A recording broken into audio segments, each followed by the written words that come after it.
अध्याय 1 श्लोक 6 युधामन्युश्च विक्रांत उत्तमौजाश्च वीर्यवान सौभद्रो द्रौपदेयाश्च सर्व एव महारथाः। अनुवादा विक्रमशाली युधामन्यु, बलशाली उत्तमौजा, अर्जुन का पुत्र अभिमन्यु और द्रौपदी के पुत्र ये सभी महान रथी हैं।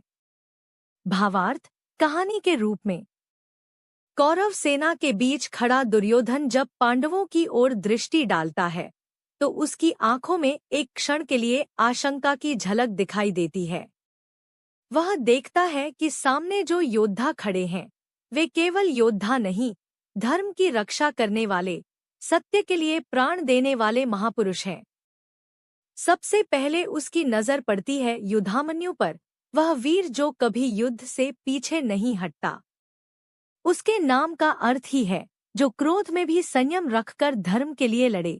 उसके तेज से आकाश तक दमक रहा है।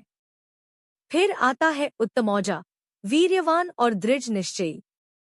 उसकी भुजाओं की ताकत और उसके रथ का गर्जन ही शत्रु की हिम्मत तोड़ देने के लिए काफी था।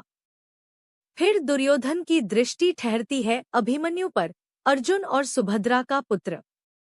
कोमल उम्र पर हृदय में शेर जैसी दहाड़। उसकी आंखों में वही चमक थी जो अर्जुन की थी, वही उत्साह, वही धर्म के प्रति समर्पण।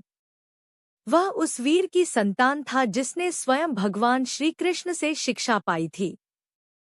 अभिमन्यु की उपस्थिति ही याद दिला रही थी कि यह युद्ध केवल भूमि के लिए नहीं बल्कि अन्याय के अंत के लिए है।